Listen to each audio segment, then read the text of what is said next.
2025-এর super cup নিয়ে কিন্তু এলো বেশ বড় আপডেট।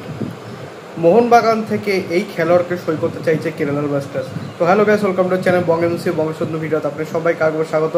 আজকে আমি নিয়েছি ইন্ডিয়ান ফুটবল আপডেট সার্টি পর্ব। তো চলুন একদম দেরি না করে আজকে ভিডিও শুরু করা যায়।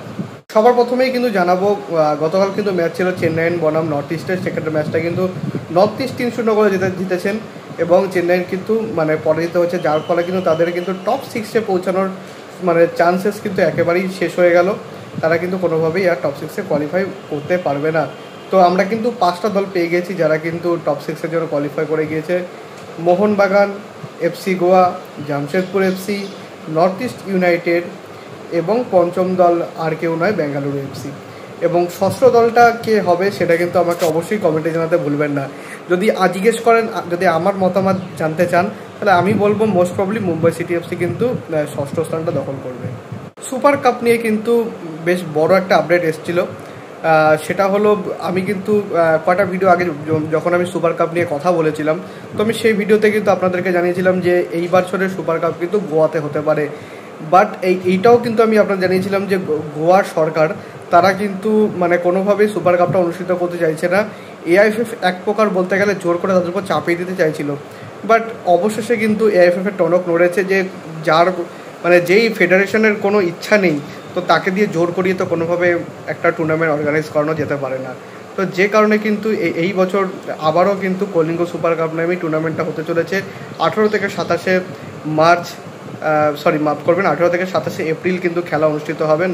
মাত্র 10 দিনের মধ্যে টুর্নামেন্ট, আপনারা বুঝতেই পাচ্ছেন কিভাবে হতে পারে, বাকিটা আপনারা বুঝে নিন। মোহনবাগানের গুরুত্বপূর্ণ মিডফিল্ডার দীপক টাংরির দিকে কিন্তু এবার নজর পড়েছে কেরালা ব্লাস্টার্সের মিডফিল্ড কিন্তু স্ট্রং করতে হবে নেক্সট সিজনে। তো যে কারণে কিন্তু তারা কিন্তু মোহনবাগান থেকে দীপক টাংরিকে ট্রান্সফার ফি দিয়ে নিতে চাইছেন। দীপক টাংরি কিন্তু নেক্সট সিজনে কোনোভাবেই ফ্রি প্লেয়ার হবে না, তারও কিন্তু এখনও একটা সিজনের চুক্তি বাকি আছে মোহনবাগানের সাথে। এবার মোহনবাগান ম্যানেজমেন্টের আমার কাছে যা খবর, তো তাদের কিন্তু কোনো রকম ইচ্ছা নেই দীপক টাংরিকে ছাড়ার। হয়তো আরও অন্য কাউকে হয়তো ছাড়তে পারে, হয়তো অভিষেক সূর্যবংশী, অনিরুদ্ধ থাপা, সাহাল আব্দুল সামাদ, এইরকম প্লেয়ারদের মধ্যে কিন্তু একজনকে ছাড়ার সম্ভাবনা আছে। বাট দীপক টাংরিকে কিন্তু তারা কোনোভাবেই ছাড়তে চাইছে না।